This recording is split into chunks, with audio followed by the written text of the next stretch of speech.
Okay, we're live. I'm just waiting for some people to show up. All right. Okay. I'm ready for this. Okay. Yeah, you got this. That's right. Okay. Here's Locke. We have Melissa.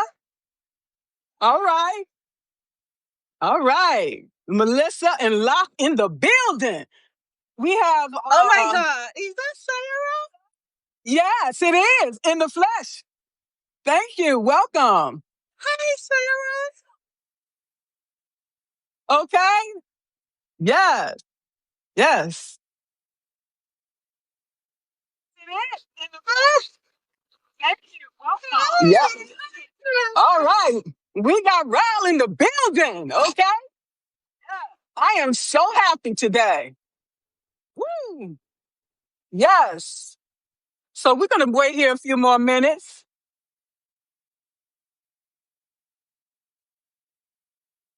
Yes.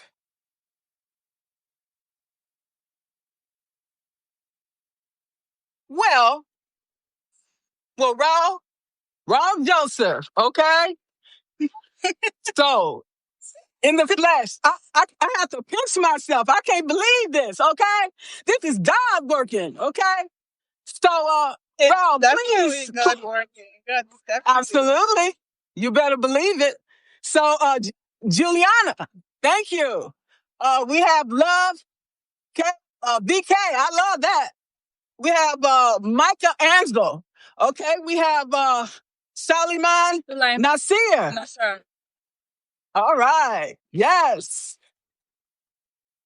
Welcome, everyone. So, Raw, what I'm seeing here on your profile is that you're a health researcher and you came to Substack in December 2024. Okay. And so your Firelight Zine '01 has 33 content creators. Okay. And that is profound. Okay. That speaks volumes of your leadership. Okay. And the power that you possess. So can you talk to us and explain to everybody who you are? Hello, everyone. My real name is Faith Joseph, but I have been known by Rao all of my life, and I'm comfortable with that. And I recently finished my BSc, and I'm currently on my MSc program, and I'm doing public health in my MSc. And although I'm a career person in the field of health and medicine, I've always really, really loved creativity and art and the process of writing. It began from when I was so little, so small, when I first came across Pride and Prejudice. So since then, since 7 years old, I've always been obsessed with books, obsessed with writing styles, with art, and that brought me here. That brought me here. So I wanted a community so badly, and I found Substack. That's amazing. And within Substack, you created your own community as well. You want to talk about that? Yes, I do. I do. The idea behind coming to write on Substack was because I couldn't get the kind of community I wanted to have on Medium. Medium is all about publishing your work and getting people to talk to you, but not really getting deeper into what you're doing. So regarding Substack, you get to build something that is like a village, like this village that you have, and you have people who love what you do, who are interested in what you do, interested in you personally, your persona and who you are, and they want to be a part of your community. So it's very easy for you to say, hello, my friend. Hello there. I've seen what you're doing. I like what you're doing. Would you love to be my friend and collaborate with me? And they'll be like, yeah, I like that. Let's do that. It's like that here on Substack. So I wanted that kind of village. I wanted to have that kind of village with me. I don't want to do it alone. I want that kind of village. So that's why I'm here. Okay. So talk to me about the people that you come in contact with, okay? How do you resonate with them, vice versa?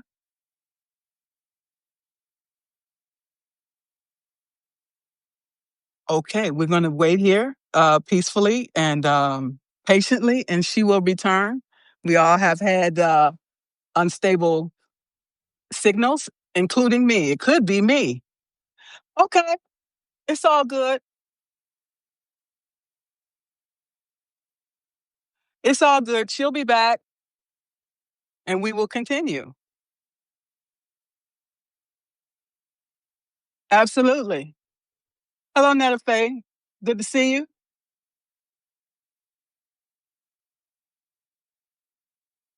Exactly. No worries. Even if we have to start over, we're gonna do that. But we're gonna get this done today, guaranteed.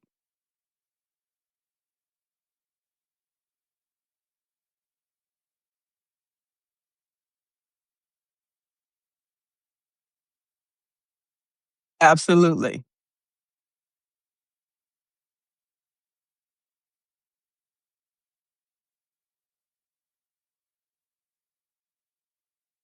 Okay. So in the meantime, while we're waiting on on Faith to come back, we were talking about community building and purpose. Okay, and community is about purpose, connection, and shared values. Okay, and so people join communities because they are looking for commonality, okay, common interests, and ways in which we can elevate each other by sharing our stories, sharing our triumphs, sharing our adversities. And by doing so, it enables us to elevate ourselves to higher levels of thinking, higher levels of consciousness, higher levels of productivity. And when we do that, we are much more uh, capable of doing much more in the world by helping other people. And that is the reason why we exist here on this earth. It took me a long time to realize exactly what my role was in this life. Okay. I didn't know what that was. I said, hey, I'm going to go work for the federal government. I decided to work for the government because they was one of the largest employers in the world. And I figured doing that, I have much more stability. I have much more um, opportunities, as well as being able to stay there long enough to retire, because I didn't want to be going to different jobs and everything, because every time you start over, you start at the bottom. And then when you start at the bottom, your initiation starts.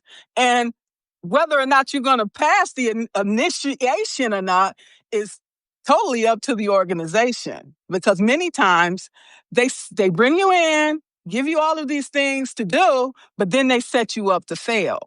Okay? So when you realize which side you're on, whether you're on the side of right or whether you're on the side of persecution, then it's time to hit the road, okay? Because it doesn't get any better at all, okay?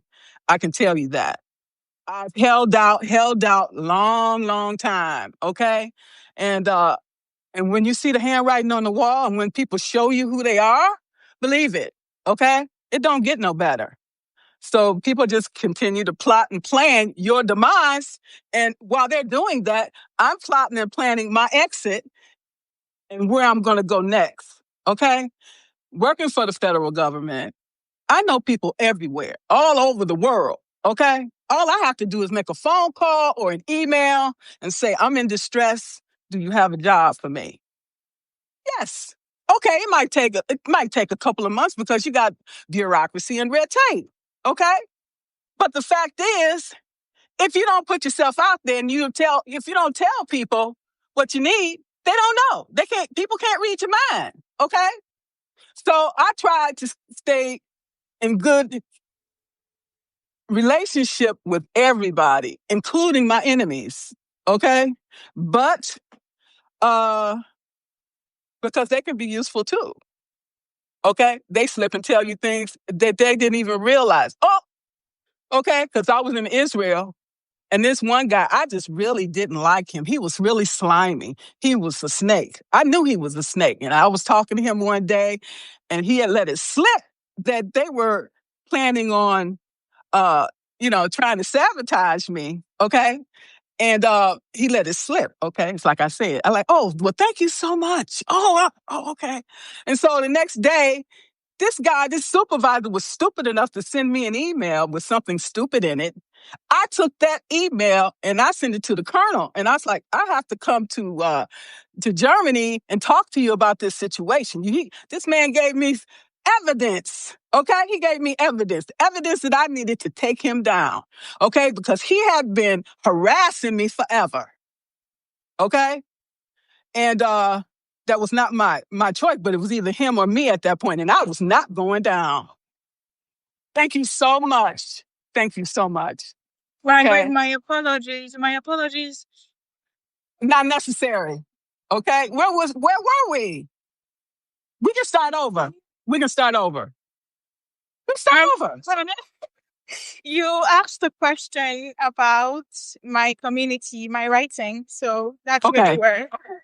Okay. Thank you. Thank you. And then I came to Substack for the village I could find there, which was actually a very beautiful community. That was what brought me here. I wanted to have people around me who loved what I did and also wanted to be a part of the community I created. That's why I'm here. Okay, so we were talking about, the relationships that you have developed and vice versa to build this amazing community. How did you go about that?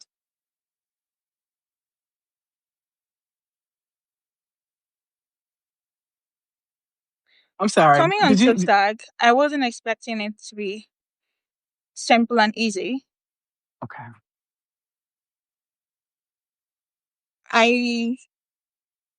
I've always felt like I could do better with what I did in my community. So when I came online, initially it was kind of like a struggle figuring out what I wanted to write about. Because I'm mostly used to writing about personal stories and dramatic things that happen every day with me. But when I came here, I felt like those stories will not be accepted. They will not be wanted. So I struggled doing that. So I realized that I could do better telling my story in my own way by inviting people to be a part of what I did, which I actually began. I mean, this was the initial idea, and I stuck to that. I did that, and right now it's been a big progress. It's been wonderful, honestly. That's amazing.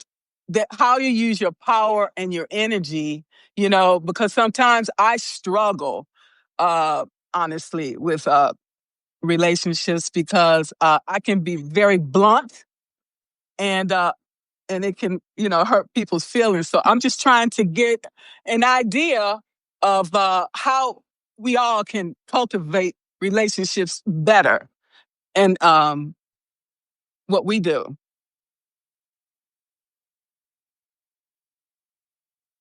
Establishing relationships with people, sometimes it's not so easy. I mean, you have to look into this person, know what they like, what they do, what they are all about, and then know how to relate with them, know how to, first of all, say hi and hello to them. I mean, that's not something that is easy. But if you are a people person and you've been dealing with people your entire life, I mean, I grew up in a teaching family. My daddy was a teacher, my mommy was a teacher, my grandparents were teachers and preachers. So I know what a community is like, and I know exactly how to make people feel welcome, make people feel loved and liked. So I approach everyone with the energy of hello in a very mild and gentle way. I try to make them feel special because they are actually special. We are all special. And I know we've met people in our lives where they've made us feel like shit, but that's not the truth. Everyone is unique in their own way. So you just know, you just gotta know how to deal with different people. That's the key to building a good community. your ability to communicate, and the other person doesn't perceive any form of malice or anger or judgment from your communication with them. That alone can give you a best friend. You really have no idea. It can give you a best friend, honestly. Well, you are amazing. Okay. And talk to us a little bit about Legacy of Loss. You have this Oh, non-fictional my story. my first book. Okay. Um. Well, I'm gonna begin by saying I didn't cry. Like I haven't cried for most of my life. Not because I cannot cry, but because of what my family and I went through when we were younger. My dad passed away when we were like my other sibling, she was just 15 years old. And we're seven. We're seven in our family. So my other sister was 15 years old when my dad passed away, meaning my mom was very young. She was 32 or 35, I believe. So she had to raise me plus six other kids all on her own. And our in-laws treated us very badly. We had to move out of the community we were staying and go to the city to start a new life in the city. So personally, I didn't grow up with my family. I'm not going to say I was shipped off to my grandma to be raised by her because that's a bad word to use because I knew my mom meant well for me. I'm just going to say that I lived with my grandma while my siblings lived with my father and my mom. So whatever I heard of my dad was mostly the stories they told me. And I wanted to know him better. So in order to know him better, I had to ask my mom, how was your husband like? Imagine the daughter asking the mom, how was your husband like? Well, that husband is actually your father. So it's actually very crazy. So I asked her what he was like, what the village was like, what everything there was like.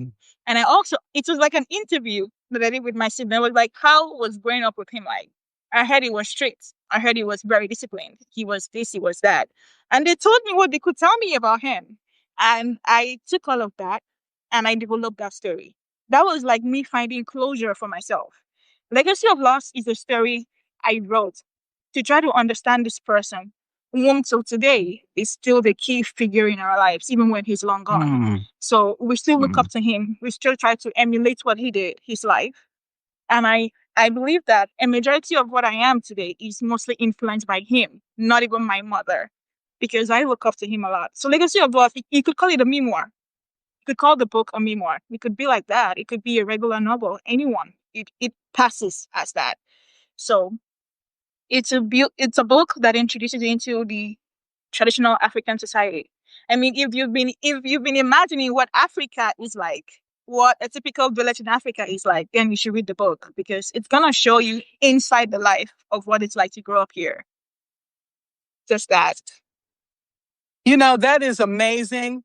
I had an opportunity to go to Johannesburg, South Africa. Okay. I believe Okay. that's where, yeah, right. I believe that's where I forgot his name. He's the African, what was his name? I can't think of his name. Anyway, tell us what country, African country you're from.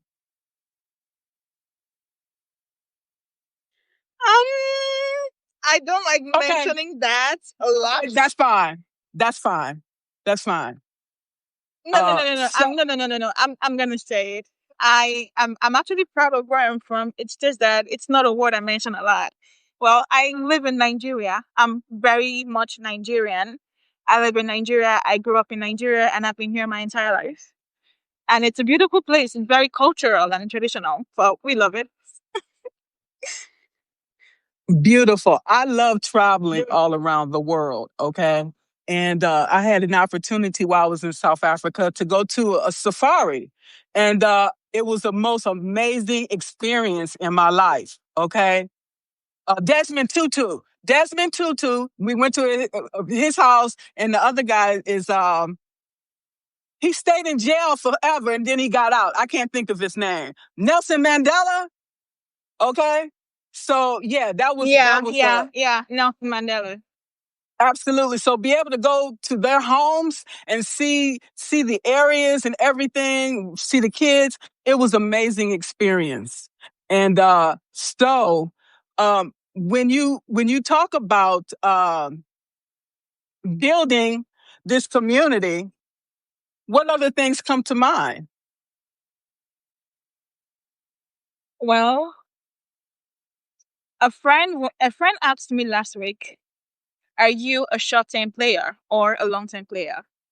And I was like, "No, no, no. I don't do anything to play short-term at all. Whatever I do, I already have a 10-year plan for it. So I cannot be stopping here." So the plan for the community is actually to move it forward into a full-time organization. That was the initial idea for Planet Route. I mean, that's the initial blueprint for it. So it's divided into three sections, but for now we are only on the newsletter version of it. There are other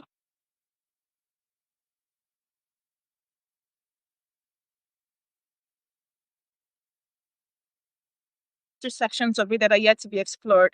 But I believe in the world we live today identifies as a creative. We are all creatives because whether we're doing science or we're doing art, in the end, we are still creating something. So I want to build a tribal community where you don't just create, but you tell the story behind what you do. Everybody has a story behind making a biro. There is a story behind making a book or making a jotter. There is a story behind even buying something. There is a story behind everything. And in a world where everything is being replaced by AI, fast paced thinking, we are getting to forget that there is something called culture. There is something called originality. There is something called being truthful to yourself and to those behind what you do, behind her, and where you want to go. Okay, That well, is it. I love that. How can I come on board to help you? My bags are packed. Okay. I'll I'm serious. let you know. I'll definitely let you I'm, wa- know. I'm just I'm just waiting for the right opportunity. Okay. So all of these things sound very good. You started off, I don't know what was the lowest number of artists that you chose. I mean, that you started off with, but you get to 33. And now you're monetizing all of this, giving the content creators an opportunity to raise the level, raise the bar. Okay. And put their stuff out there and start making some money in addition to what they're already making. Okay, and that is profound. You know what I'm saying? And how you show value, you give value to people, and they will support you, and they will be there for you. Okay, and I love that. And you talk about a 10-year plan. However, how often you may have to modify that 10-year plan on a yearly basis, maybe look at it on a 6-month basis to see if you're still in alignment to where you wanted to go, right? Yeah, that's very true. Yeah, because we are living in Yeah. a rapidly changing It's all world. about the steps to take. I mean, it may not be big.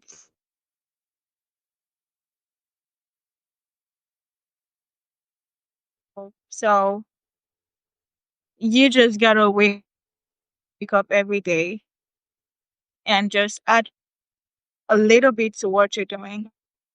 You just keep adding a little bit to it.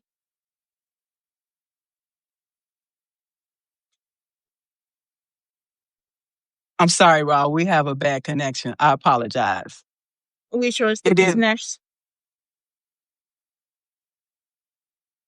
thread. I've just been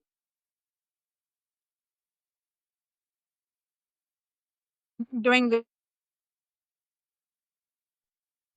okay. We have a bad internet connection today. However, I will do what I can to. Okay, I'm loving the live too. I really am loving it, and we are. Can you She's hear me coming at all? back. Can you hear me? Can you hear me? I can. I can hear you now. I can hear you. We can hear you now. Take take your time, sister. Okay. Ah, I'm actually in the office right now and I had to leave the space to come here. So this place is actually very terrible. Pardon me. That's okay. That's okay. Continue when you can. Okay. It's all good.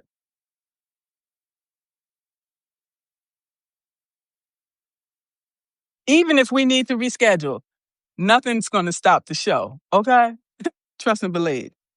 Take your time. Um,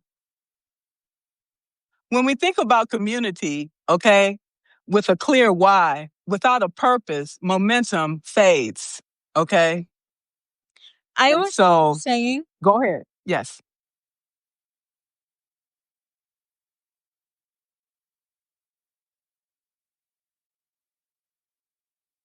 It's okay.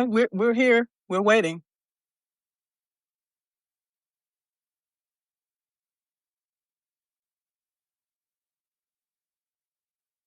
Okay.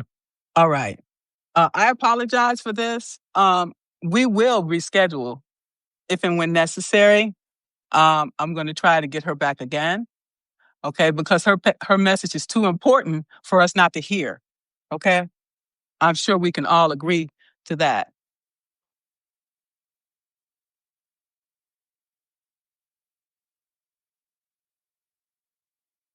And we will get her back again. Okay, for a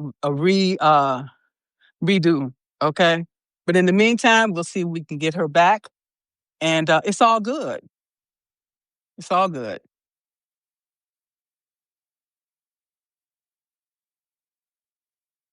Thank you all for your patience. Okay.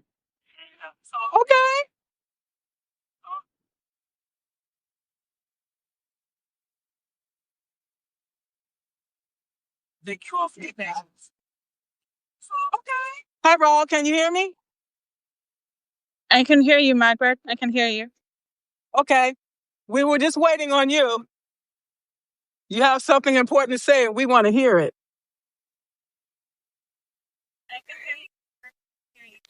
I was actually talking about the last issue I did, the Okay. business thread. And the reason why I brought that up is mostly because over the last 3 months, I've been doing lots of issues. And it's always been about what you give out. I mean, the community, you say we're doing this week, and they are so interested in doing it. But in the end, it may turn out to just be all about you. And I don't want anything to be all about me. I want everything to be all about you instead. So I brought up that business thread to give other creators the opportunity to show me what they're doing, show Substack what they're doing. Substack, here are these people. This is what they're doing. This is their businesses. They are showing you right here. Please come in, look at it, and also patronize. I purchased a few items from a few of those creators, and I was really proud of myself. I mean, what's a community if we don't lift each other up? And that was the idea behind it. So I hope in the future we do more of that in the future. I really hope we do more of that in the future. It would be lovely. Yes. Now, in your work, you are in the raw pages. You did spoken performance poetry. You did lyrical, Yeah. intimate poetry. You did experimental wild forms, and you did epic narrative poetry. So how did you figure out how to go about that? All right. Regarding that body of work, that was not the initial idea or plan for it. Okay. Okay. I just wanted poetry. I knew it was gonna be amazing. But eventually I got lots of submissions that were much more than I expected them to be. And I told myself if I pack all of this into one thing, it's gonna be looking like a market where there's a lot of noise and nothing is being centered. There is no focus. It's so different. So I decided to segment it into different sections. What I actually did there was I took out all the poetry from each of these writers and I analyzed them. I read through each of them one by one, and I separated them into the different departments where they belong to: the spoken, the narrative, the descriptive, because I wanted each person to come in and be like, okay, this is where my poetry fell into. My poetry was here. Wow, that's interesting. And I wanted it to be so much more fun. You know, when you're doing an issue and there are lots of people involved, everybody wants to feel special, you know? Everybody wants to be Yes. seen. So, as an editor, how do you make that possible? So that was where the idea for the segmentation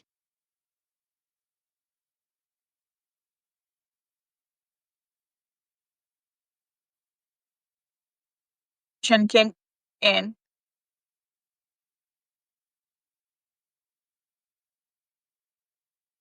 I And love it. after,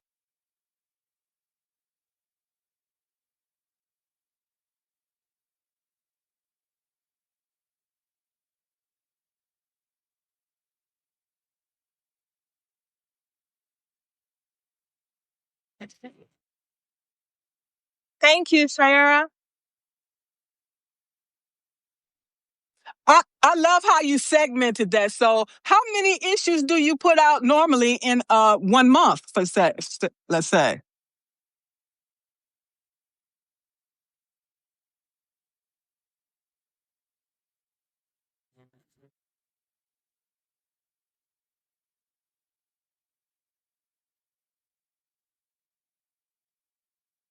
Take your time, Raul. Can you hear me?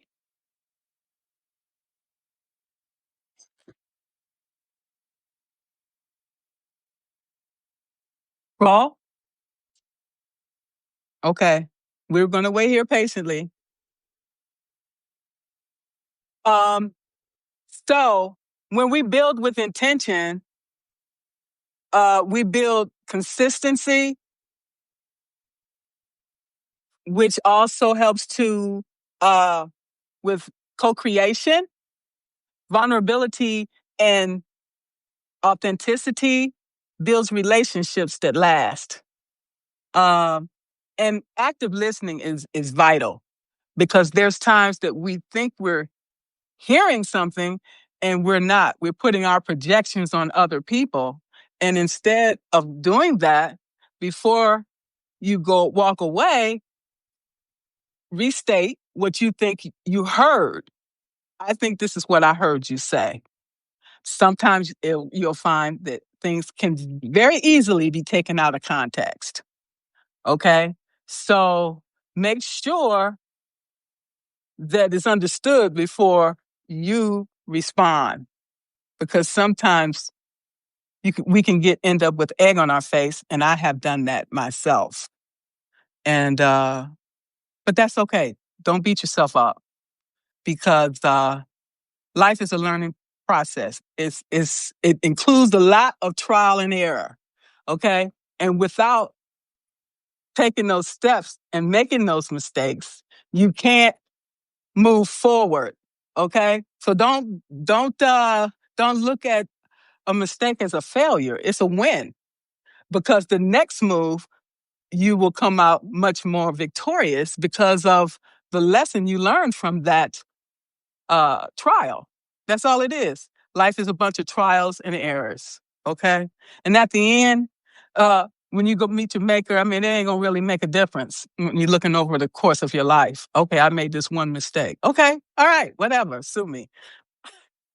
It is what it is. I'm not sure if we're gonna get Raul Joseph back today. I'm trying, and I'm not sure how long we are going to wait, and that will be decided. But whatever comes out of this live will be sent to people to watch, because it's very valuable information, and which we all can use, okay, to further our uh, professional and personal pursuits. And I would say that everybody here wants to take advantage, not take advantage, I don't want to say take advantage, of the opportunities that are put in your path. When somebody asks you, hey, you want to collaborate? Say yes. Don't say no. Okay? Keep doing things that make you feel uncomfortable, because that's how we learn and that's how we grow. That's how I was doing these lives. Okay. I did my second audio this morning. Okay. I'm going to continue to do those every day until I get better at it. Okay. That's what we have to do. Continue to raise the bar and do everything that we can to succeed, because there's so many things that are trying to prevent us from doing that. We have these skills, we have these gifts, and we're going to utilize them to make the world a better place. Okay, make the world a better place for ourselves, for our families, for our future generations. Okay, because if we don't, what world is going to be left for those who's going to be left behind when we're dead and gone? Okay, it's not about us. It's about, again, making sacrifices so we can have a better life on the other side of this chaos. Okay, but if we don't do the work, we can't expect to get anything out of it, like a bank account. If you don't put nothing in, you can't get nothing out. Okay, this is the world we live in. Okay, I'm not sure if Raul's coming back today, and I want to thank you all for coming. Okay. Sincerely, I appreciate everybody's support. I'm not sure if she's coming back. All in all, we will get her back. Okay. Thank you so much. I really appreciate each and every one of you. Thank you so much.